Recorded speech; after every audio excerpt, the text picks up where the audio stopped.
I'm Cam. I'm Tyler.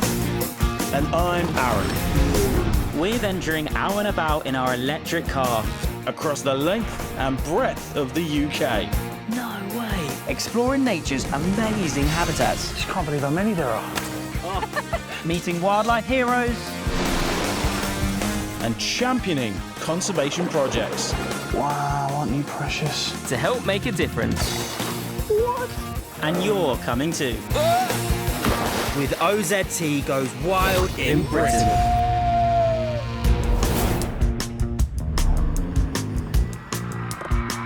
We're here. Welcome to the show. What are you waiting for? Let's go.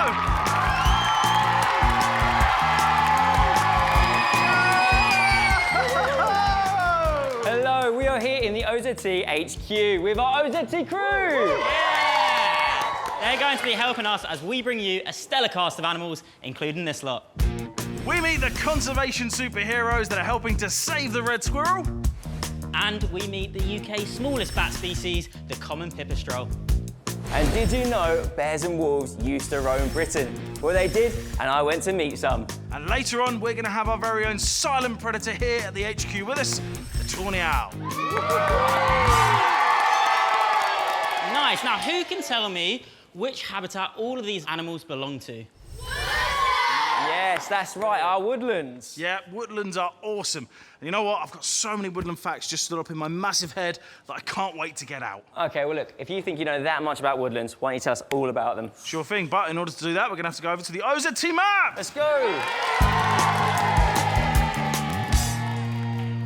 Oh, this Brilliant. Now, if we go back in time 6,000 years, Britain was just a giant island of trees. But sadly today, only around a tenth of those trees still remain, all broken up into various different areas, and that is called fragmentation. But trees and woodlands are so vital when it comes to the survival of animals because they give them areas to not only sleep and eat, but also areas to breed as well. I mean, if you take an oak tree, like Rana's holding up just here, that can sustain up to 2,300 species, including the likes of the purple emperor butterfly up there, like Cairo's holding, or we've got the great tit, like Elvin's holding there, and even the red deer, like Sylvie's holding up there. Tremendous, eh? Let's give it up for Aaron. That was great. How amazing was that, everyone? So many amazing woodland facts there.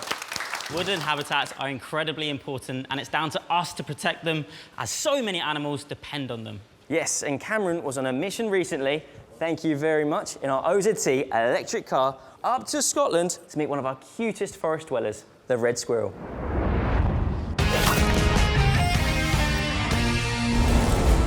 The Scottish Highlands, one of the UK's wildest places.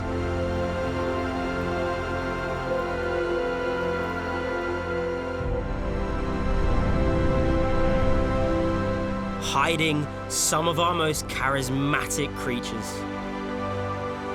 And I've made my way here in search of a very special one. It's very agile, famous for its fluffy tail, tufty ears, and it's one of our most loved woodland mammals. I'm a squirrel. A red squirrel. Red squirrels are so rare that most people have never seen one. But for me, that's all about to change because I'm on a mission to help increase their numbers. I just need to get down from here first. Woo! Flying squirrel! The UK has two species of squirrel, the red and the grey. The plucky reds have made a home in our forests for around 10,000 years, but the greys were introduced from North America just 150 years ago by the Victorians. The bigger greys are stronger and more adaptable. They have been so successful that numbers of the little reds have plummeted by over 90%. A few pockets of precious reds are holding on in special places around the UK. And Scotland is one of their last strongholds. Wildlife Officer Becky Priestley and her team have had an ingenious idea. Becky is leading a red squirrel reintroduction project. Along with a dedicated team of volunteers, they will take some of the reds from their current location and reintroduce them to a new home several miles away where there are no grey squirrels to muscle them out. These pioneering little adventurers will have a chance to breed in these safe squirrel havens and build new colonies across northwest Scotland. This project is just about creating new populations and putting the squirrels back to all the areas where they used to be present. But first, we've got to catch them. Got some mixed nuts. Is it okay to put some in as well? Yeah, you can go for it. We've got peanuts, sunflower seeds, goji berries. I mean, this is luxury. Enticed into the trap with a tasty treat, the door will shut behind the squirrel. These traps are completely humane. They don't hurt the squirrel at all. And it's just a really safe way of catching them. All ready for a squirrel. Good work. Nice one. Now we back off and hope the squirrels take the bait. I can tell that squirrels are definitely in this woodland because I found this. Now this is an eaten pine cone. This is a fully intact one. But these are so messy, and what they do, they'll turn it and then eat the seeds. However, this was left by a mouse. As you can see, a lot neater. I mean, look at the difference between the two. Yeah, squirrels are the messy eaters. As well as eating seeds and nuts, they'll also bury them for a winter food stash. But they bury far more than they ever find, so some seeds grow into new saplings, making red squirrels one of nature's tree planters. Shortly after setting the traps, we've caught 7 squirrels, 5 females and 2 males. And now they can be carefully popped into their nest boxes for the journey. How are we doing? They're so cute. I can't believe it. That's it. Okay, there we go. We did it. Good job. High five. Nice one. That's it. 7 pioneering little voyagers snugly stowed and on their way to forests new. See you later. Bye. They're now on their way to their new home, and hopefully they'll settle in very quickly, start new families, and help with the red resurgence. Come on.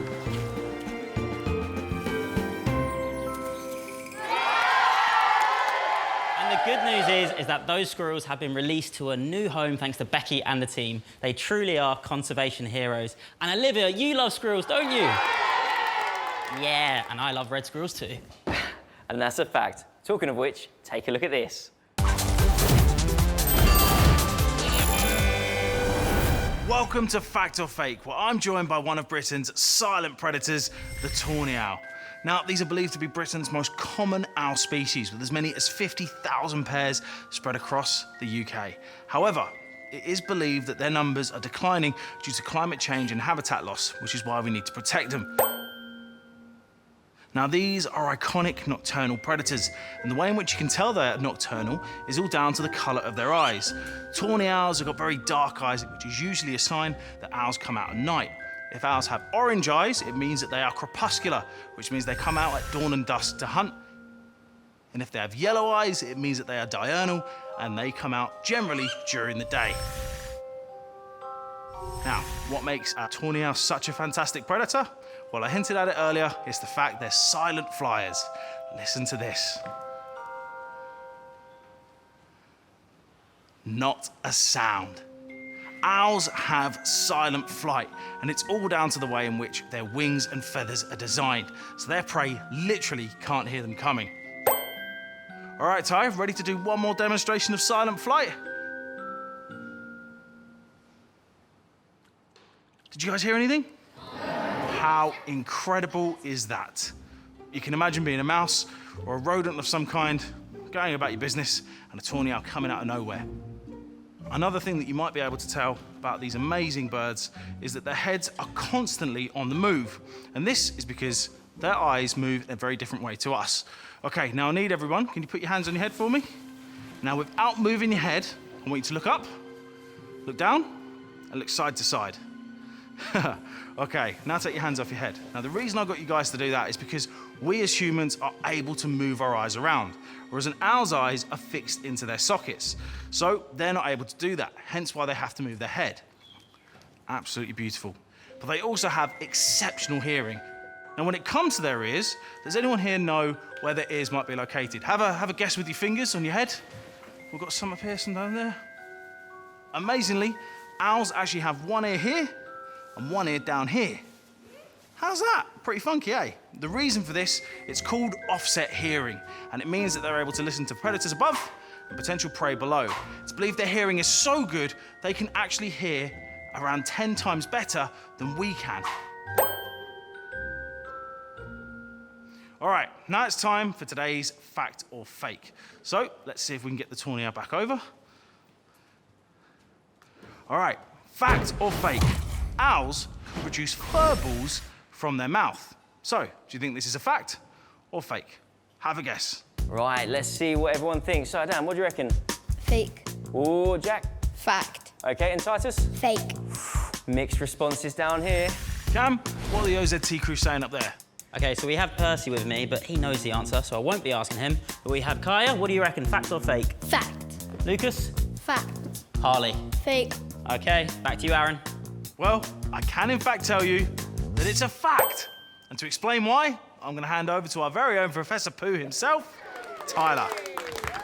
Now then, I'm usually known for investigating animal poo, but today I'm going to be investigating this.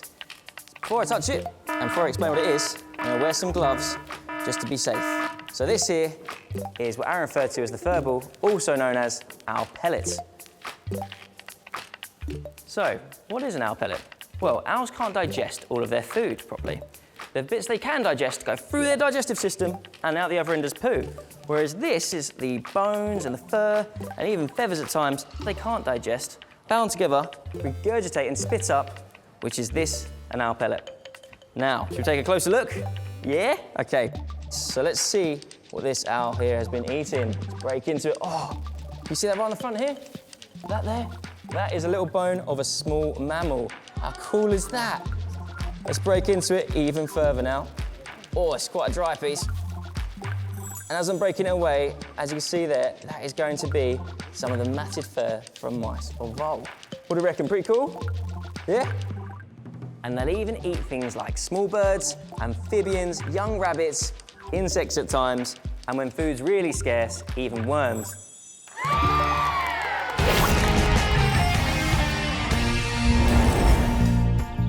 Our forest, woods and trees are home to more wildlife than any other landscape, providing homes for thousands and thousands of species, but some of them need our help.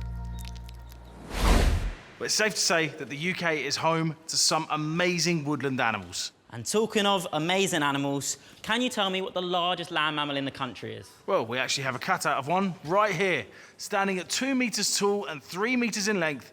This is the European bison. Ooh, I think it's even taller than me. Thank you very much, Abed. And interestingly, they've now been reintroduced into an area in Kent. And talking of good news, it's time for News Goes Wild.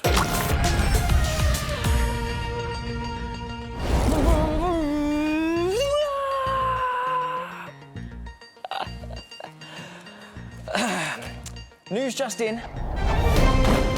Big bison, small surprise. 3 female bison have now become 4 after a surprise addition. One of the herd has given birth, and it's the first bison to be born in Britain in 6,000 years. The cute calf, a girl, has been copying her mum and aunt's bison behaviour. These gentle giants have been busy felling trees by rubbing up against them and eating the bark. This allows a lot of space for plants and animals to thrive and returns the land to a more natural and wilder state. Now, what's the difference between a buffalo and a bison? You can't wash your hands in a buffalo.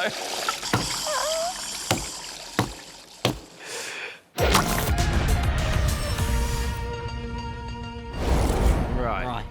Anyway, from one of Britain's biggest animals. Allow me to introduce you to one of the smallest.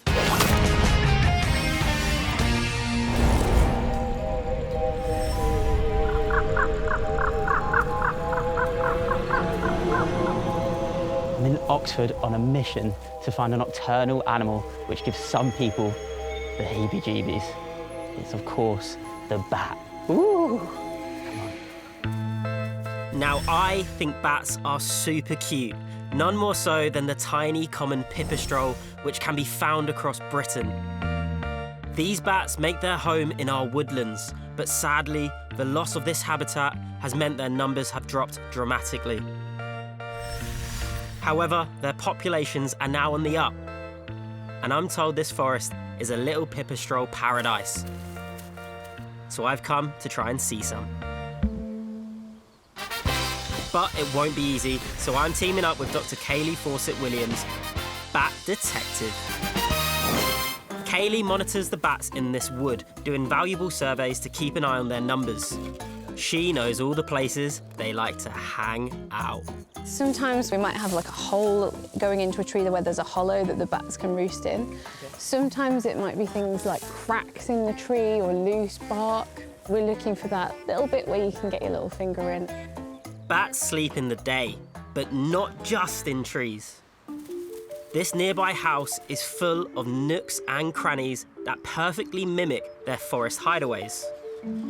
Kaylee knows bats love crevices around the windows and has a clever bit of kit to look for them. Get anything so far?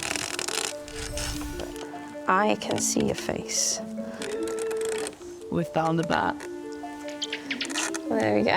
It's right there. Look at his little bones. Oh, he's adorable. Looks like a little puppy. Well tucked away in there. Should see him again in a little while when they come out. Kaylee has already counted around 200 bats in this area. And with any luck, when the sun goes down, some of them might just come out tonight to feed. Trying to see them with a normal camera at night is super difficult. However, Dr. Kaylee has a special high-tech bit of kit which allows us to see them. So this is a thermal imaging camera. We can see with heat rather than with light.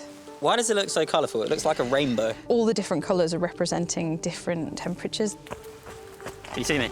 The white parts on the image are the hottest parts, with black being the coolest. It does look very, very awesome. We're all set, and now we wait for the bats. Bat. First one out! Yes! Hooray! And once one comes out, they all come out. Oh, yes, yes. So pipistrelles are about the size of my thumb, making them the smallest bat species in the UK. And amazingly, these guys can eat up to 3,000 insects in a single night, from moths to midges and all sorts. Flying uses lots of energy, so the bats have enormous appetites. And to catch all these bugs, the pipistrelles have a nifty nocturnal navigation system called echolocation.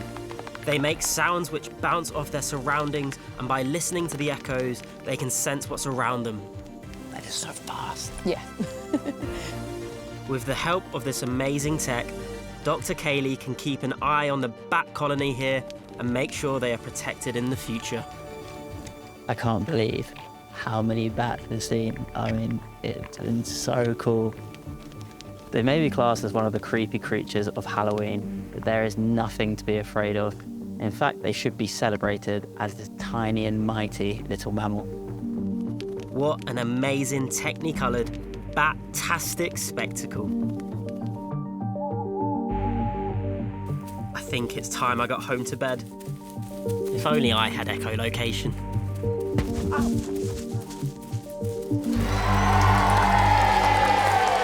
That was amazing. And it's great to see the bat conservation work taking place. Now, time for Tech Check. Now, I really love my tech, especially when it comes to filming wildlife. But along with enthusiasm, you need lots of patience and some really cool kit too. So take a look at some of this amazing wildlife footage. This may look like an alien from another planet, but in fact, it's a super close-up shot of a caterpillar eating. Caterpillars use their small but strong jaws like pincers to eat mainly plant-based foods like leaves. During this stage of their life, they're seriously hungry. Before forming a chrysalis, they will eat many times their own body weight in food. Now, to get amazing footage like that requires a very special bit of kit. Introducing the ProBlends. How cool does this look? And this allows us to get the tiny microscopic details of little critters. And this is my set. How cool is it? I love it. What I'm gonna be doing is showing you 3 epic mini beasts, and we're gonna see it in action with this ProBlends. First up is the pillbug, otherwise known as armadillo. Now they're actually known as that because they can roll into a ball like an armadillo.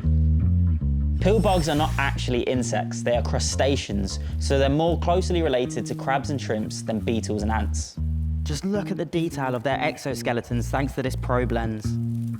All right, they've done a great job. We're gonna put them back and we're gonna be introducing mini beast number 2. And he's actually making a break for it. Come here, little guy. Now this is the Maybug grub. Check him out. I'm gonna put him down there. We're gonna try and track him, and he's a bit of a speedster. So let's see if I can pick him up on the ProBlends. All right, where are you? Look at that. Now he actually has pads on his back, which allows him to actually walk on his back.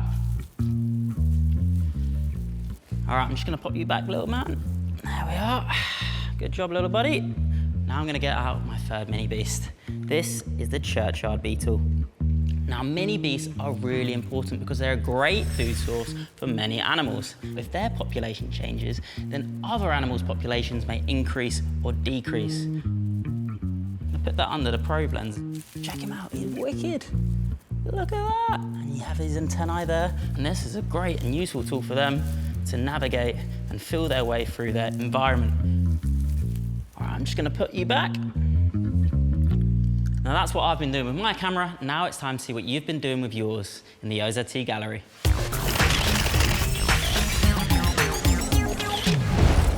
First and foremost is this picture from Edgar. Wow, you did well to capture that on camera, Ellie. The drinker moth actually gets its name from drinking drops of dew from grass stems when it's a caterpillar. Ah, loving the snail shell, Poppy.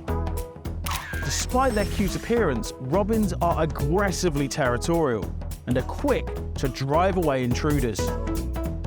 The door beetle is one of the largest dung beetles and eats its own weight in animal poo every day. Tasty. It's great to see your wonderful wildlife pictures. Now, I can barely control my excitement, and you'll soon see why as I came face to face with one of these.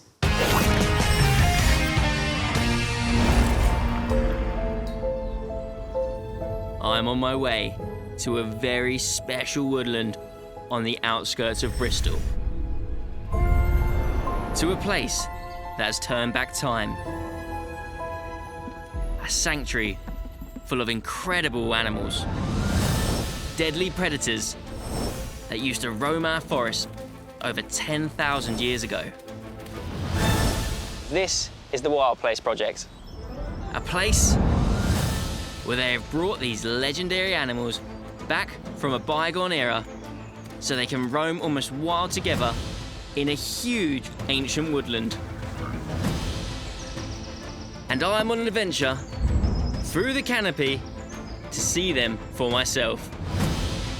First up, a tenacious hunter that roamed our woods around 8,000 years ago.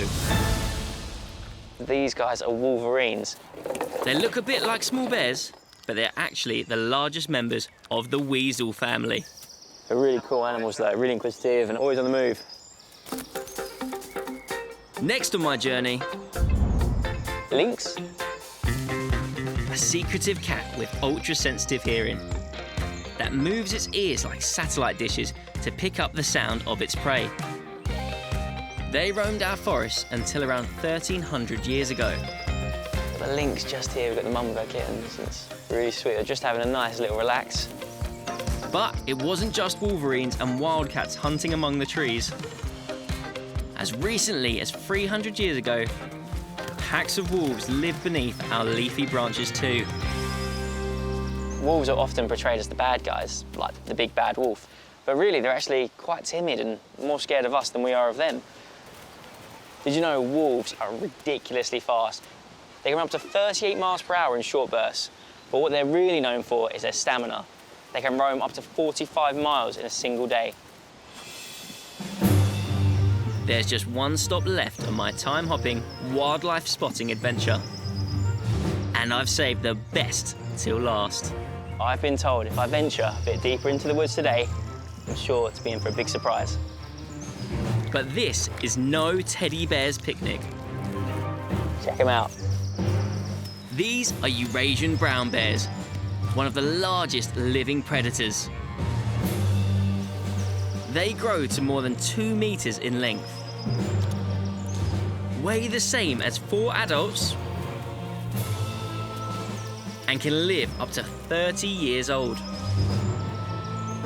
And here, they live side by side with the wolf pack, just as their wild ancestors would have done, in a habitat providing food and shelter that perfectly replicates their ancient home. How good is this to see bears and wolves living together in British woodlands? It's amazing to think these animals are part of our history. And it's a privilege to have seen them here today.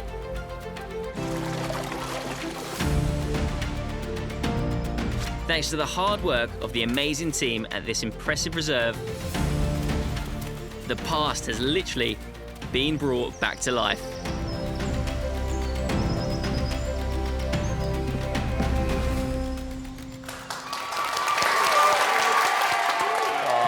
That really was the most amazing day. I absolutely loved seeing the bears. But look at this guy. This just shows how big a brown bear actually is. Now, there is no way that bears will ever be released completely into the wild here in the UK. But there are a growing number of people that would love to see lynx reintroduced back into suitable parts of the UK, like the Scottish Highlands, for example. Now, many of you have been making a big difference to our woodland animals by planting trees in your local communities. There's lots of great schemes and organisations which will send you trees which you can plant, like the ones we have here. It's all really inspiring, so get out there and start planting those saplings. It's so easy, even Cam can do it. What does that mean? Anyway, I think we've run out of time on today's show. Thank you so much to our OZT crew. And thank you so much for watching OZT Goes Wild in Britain.